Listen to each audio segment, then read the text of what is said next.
Production funding for Behind the Headlines is made possible in part by the WKNO Production Fund, the WKNO Endowment Fund, and by viewers like you. Thank you. A residency lawsuit, juvenile crime, and much more tonight on Behind the Headlines.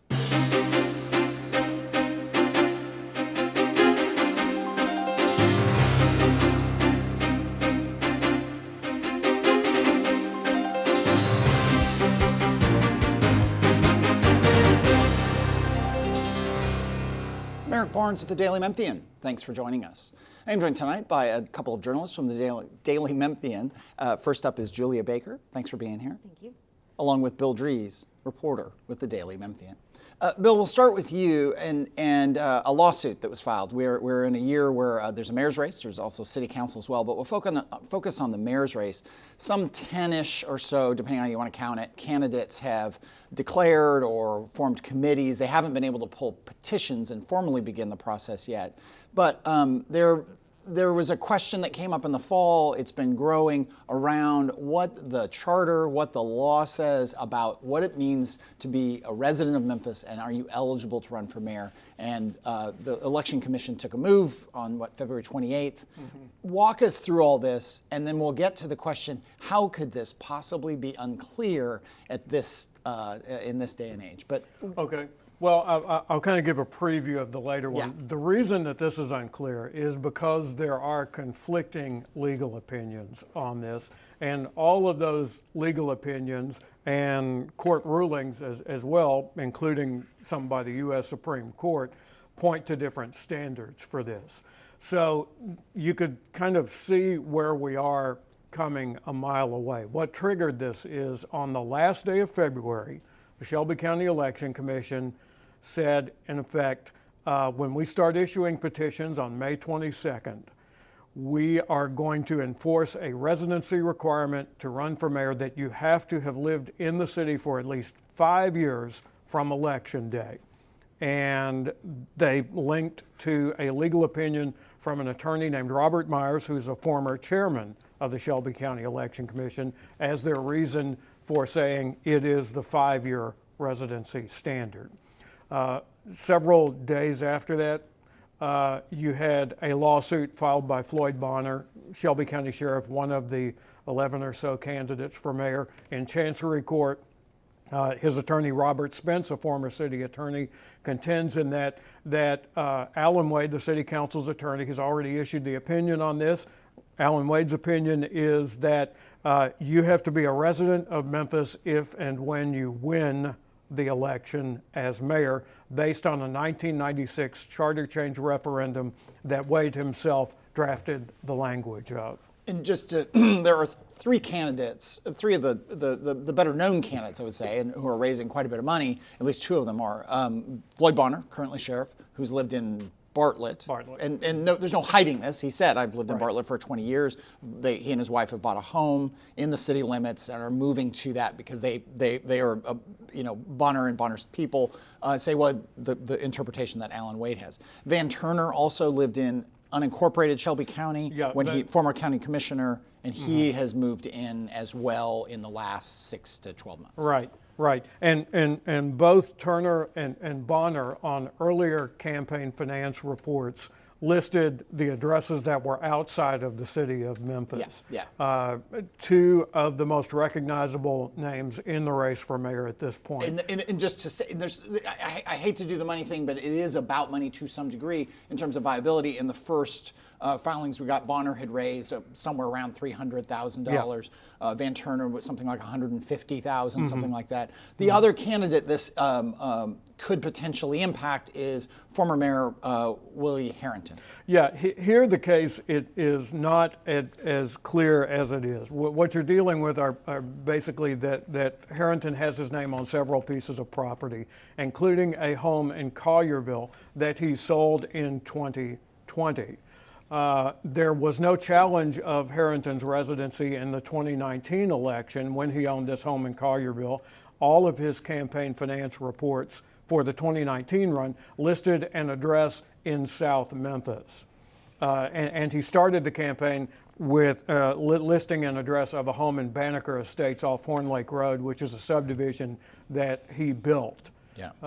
So not as clear cut there, again, because his residency was rumored about being in question, but it was never actually challenged. Yeah. This has been, the first lawsuit has been filed. It will move. I mean, let's go through the dates here. Petitions, the formal petitions that people, that candidates can pull, that doesn't happen until May 25th, right? And the Election Commission statement is, and apologies if I'm repeating this, it said, we're not issuing petitions to anyone who's not a resident for 5 years, right? So ostensibly, Floyd Bonner, Van Turner, possibly Harrington could show up and say, and the Election Commission at this point would say, we can't give you a petition, thus they cannot be put on the ballot. That's why they want to move quickly through the court. And that we assume I mean, we're guessing here, this legal case probably goes up to the Tennessee Supreme Court relatively quickly. Yeah, we have about 6 weeks until they start issuing petitions. And that's like the target date when I think everybody wants this settled one way or another. If someone who loses in the Chancery Court decision decides to appeal, what is likely to happen is that everybody will seek an expedited hearing by the Tennessee Supreme Court and bypass the appeals court level, which is between the trial court and the Supreme Court. We'll segue to crime, but I'll stay with you for just 1 second. You were at a forum last night as we record this on Thursday, so on Wednesday you were at a forum, 4 of the candidates were there, and crime came up, and then we'll segue into some of the work Julie's been doing. Right at the very end of the forum, someone in the audience told the 4 candidates who were there at Bridges, Frank Colvett, Michelle McKissick, J.W. Gibson, and Joe Brown, said, I want a yes or no answer from each one of you. If you're elected, will you keep C.J. Davis as the Memphis police chief? And Colvett and Brown said without any qualification, no, absolutely not. For Brown and McKissick, they said, well... For Gibson and McKissick. Yes. Right. Every once in a while, in 13 years, like once a year, I get to correct Bill. So it's fun for me. We're done. Those two said, McKissick and Gibson said, more qualified answers they'd want to assess. Yeah. And I thought the interesting thing, because we talked about this earlier, was their point was getting rid of the chief of police, even if you do that, don't assume everything changes. And it doesn't answer the questions that they have. Yeah. And each of them, Gibson and McKissick, each expressed some dissatisfaction with how Davis has handled this situation since Tyree Nichols to date. Yeah. Well, it's also worth pointing out that every mayor who's been elected since we had a police director, since the position was created in 1972, has usually appointed a new police director after they have taken office with some kind of holdover of the previous director while they do the search for the next police director. I'll bring you in, Julian. Most of the candidates talking a lot about crime. I mean, again, in this election year, Paul Young, who's another candidate. Again, if you do it on the money, in that first reporting period, had raised about $300,000. He is very much leading on crime and talking about other issues. You've been covering crime for us for the last year. Obviously, a lot going on, and we just recently at Daily Memphian we have an ongoing series about juvenile crime, and I'll tee up the framework is. That the number of juveniles charged with crime is actually down from its high. The high was at 2019.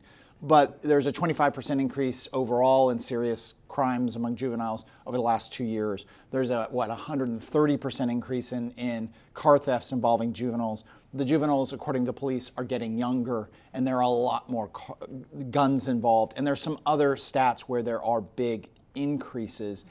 The series is, as much as anything, kind of tragic, right? I mean, there aren't a lot of answers, but talk about what you've been writing about, what you've been hearing from the people you've been interviewing. Yeah. So, it's actually even more of a decrease from 2011. It's gone down 47%, so that's something, that kind of gives you perspective. So it's not that juvenile crime is necessarily increasing, but like you said, it is getting more serious. When I talk to officials, former police chiefs and district attorneys, who remember what it was like in the 1970s, Back in the 1970s, juvenile crime typically involved, petty thefts, shoplifting, maybe car thefts. But now you're seeing these juveniles who are stealing guns from cars. They're pulling guns on people. The carjackings of 2022, nearly half of them were carried out by juveniles. So that's really saying something. I know I talked to Bill Gibbons the other day, and he's a former DA. He said that, back in the day, carjacking was something that people never even thought of happening to them, and that's becoming a bigger issue in Memphis. And car thefts is also a big part of juvenile crime. They are also taking up about, I think 39% of car thefts. So, they are, increasing in number in these serious crimes. It's more major property crimes that we're seeing, with some violent crimes that are being carried out by them. And we had 2 weeks ago, you and I interviewed Bill Gibbons, former DA, former head of Tennessee Department of Safety, now head of the Crime Commission, also former police director Buddy Chapman, and now the head of Crime Stoppers. And we talked about those issues quite a bit. And I should note too that we have folks from the Justice and Safety Alliance who have a very different take on this. We had them on in the fall, I believe, talking about crime, talking about more long-term strategies, talking about intervention, talking about much more of this is about poverty and this is about race. And so that's next week. Josh Spickler, Anaya Watkins, and Cardell Oren will be on talking from that perspective. But for now, one of the many things you wrote about, and one of the things that people get frustrated by or point to and say there's no other choice, is this notion that for nonviolent crimes, but still very serious crimes, car thefts and so on, generally the juveniles they go to juvenile court and they're pretty quickly released and called back to some sort of hearing or summons. It, for some people, drives them crazy. They can't quite get their mind around it. How could they possibly go, a group of kids go steal 5 cars or carjack someone or whatever and be out, quote unquote, in short order. And so, in terms of solutions to that or approaches to that, there isn't a clear-cut solution to that challenge. Yeah, and usually you're seeing, some of the more violent crimes that are going into detention. Law enforcement in the juvenile court, they go by a detention assessment tool, and their score has to be at least 19, and that's usually reserved for, first-degree murder, second-degree murder. Sometimes carjacking, but you're seeing a lot of carjacking suspects being released within maybe 24 hours. So that's definitely a concern for people. People are concerned that these juveniles are encouraged to repeat this behavior, and that might be part of why we're seeing this increase in carjacking. As far as solutions, I think that's something that the police department, they've said that, we don't really know the exact solution, and it's multifaceted.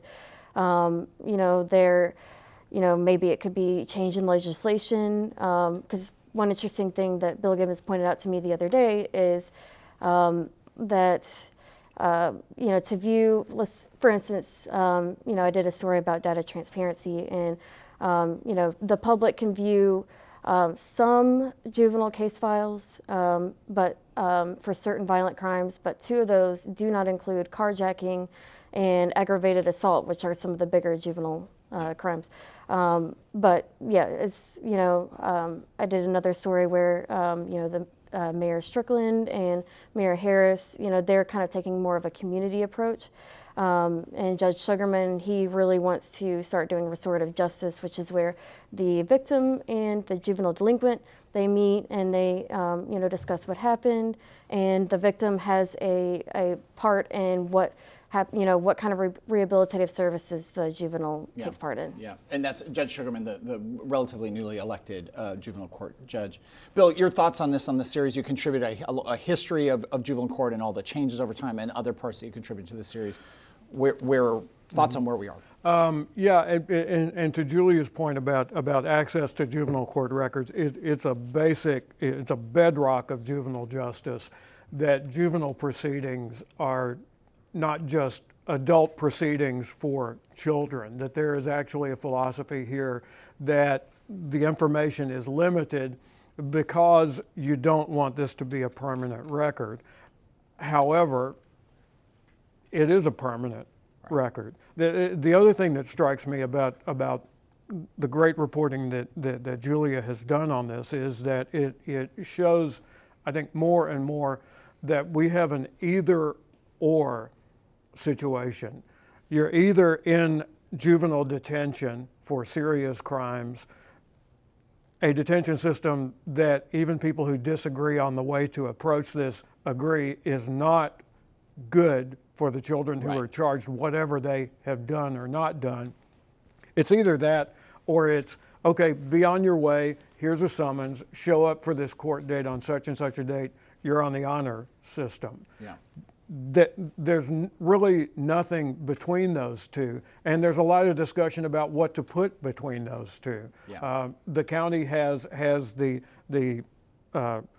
center now out in Raleigh in the old library there for parents and children who are detained by police to go to after they're issued a summons, but it's voluntary, and we only got to that center after a first try at this, which was just quite frankly disastrous. Yeah. because you had a policy, a state law actually, that when police transport a juvenile, they have to be in handcuffs. And you had professionals who were saying, no, we want this system to be apart from the court. The purpose is not to have them exposed to juvenile court and to a juvenile record. And so that just basically blew up on the launching pad. Also, and we'll segue out of juvenile crime, but there is an effort at the Capitol in Nashville to change the rules around what's called blended sentencing, and this is an effort that, from Steve Mulroy to, Bill Gibbons, who are on kind of different ends of generally of some of these topics, agree on, which is, to Bill's point, it's either this or that. There's sentencing that would, you can either sentence a youth for a violent crime as a juvenile, and the record is washed away, or you put them in the adult system. Blended sentencing would create some middle ground and some other strategies. That's moving forward. No guarantee it's going to pass, but that is moving forward. But I want to stay with criminal justice with you, Julia. We talked on the show, you've written about it numerous times, a new approach to bail. This is not just specific to juveniles, it's just bail. There's a new room that's opening within the Justice Center and a whole new approach. Describe this new approach. It was, again, one of these kind of bipartisan people across the board supported this reform. What is that reform and how is it going a few weeks in? Yeah, it's a reform that has garnered support from, District Attorney Steve Mulroy, who's a Democrat, as well as former District Attorney Amy Weirich, who was a Republican. And it came about because of a lawsuit that was threatened by, groups such as the ACLU and Just City, which is led by Josh Spickler, which is a reform-minded group. But it's, instead of suing, those parties and the Shelby County government agreed on a bail reform order. That part of that comes with the new bail hearing room, which launched on February 17th. And they had issues with the elevator, so they haven't, really used the new room, but they're still using the new practices. And the premise of that is initially when somebody's arrested, a judicial commissioner sets a bond, and if that bond is deemed unaffordable, then the defendant is in the new bail hearing room, and then they will have their bail looked at, and then they'll be present, prosecutor will be present, defense will be present, judge will be present, the public can come look, their friends and family members can come view the hearing. And the idea is to kind of assess that bail and see if it's unaffordable. And we might be seeing lower bonds. I know the first day that it launched, I was in it was held in Karen Massey's courtroom that day, but somebody, I think they were accused of shoplifting or something, and they had a $1,000 bond, and then they ended up being released on their own recognizance. So we are potentially seeing a decrease in bond. And one thing that I think is interesting in that change in bond, Gregory Livingston was accused of killing Alvin Motley back in 2021. And he was initially charged with second-degree murder, and he was given more than $1 million bond. But then you have these 5 officers who are accused in the murder of Tyree Nichols, They are also accused of second-degree murder in addition to other charges. They're only given, I think, a $250 bond or a $350 bond, and they're all out. 50,000. Yeah, Yes, thousand. to be Yes, clear. sorry. Yes, yeah, no, sorry. And they're all out on bond.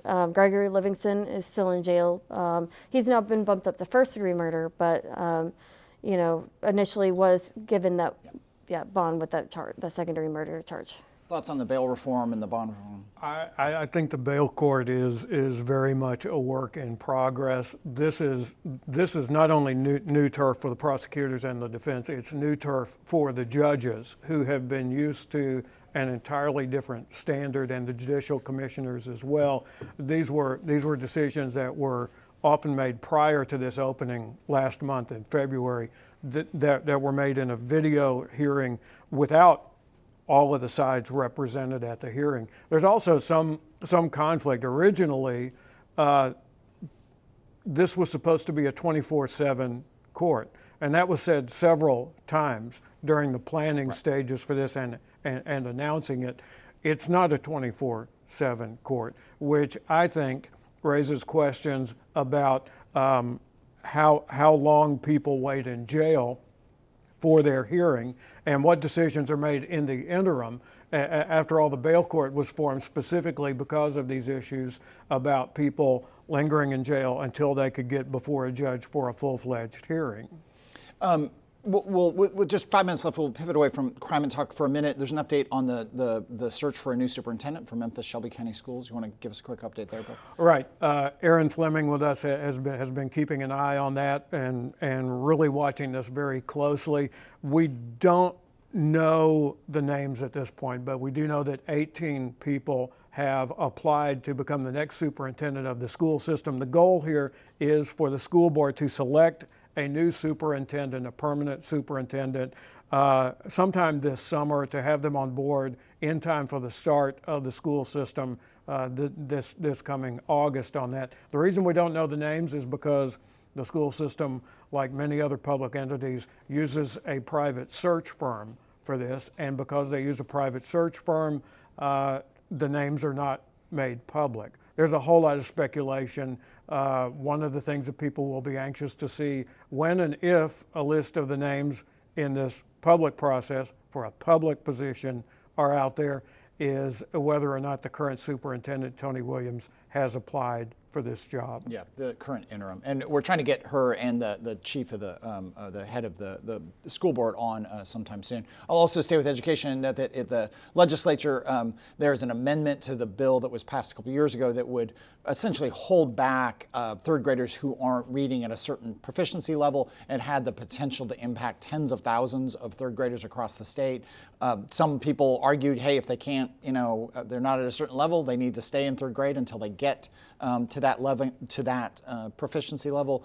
Other folks said, look, this could be a disaster, and there's other states have tried this, and it ends up really holding back kids, can be very damaging for them and counterproductive for them. This would, it's a bill that I believe Mark White, the state House rep, is leading on the House side at the legislature, that would allow for other tests to be used, to change the standards somewhat so, and to provide for a lot of tutoring, which is something that, interesting, everyone I think has agreed on, that, look, if you're going to say these kids can't go forward, you've got to give them help. So there's even more tutoring as a possibility of this compromise that's coming through.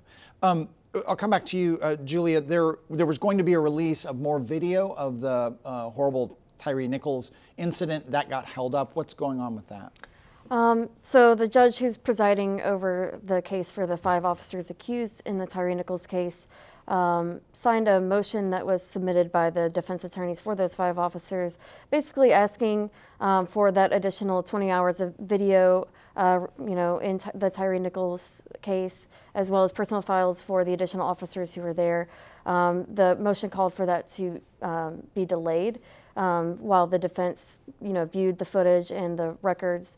So we don't know what will happen with that. It seems it will be delayed. We don't know if there might be an additional motion signed that will completely end that.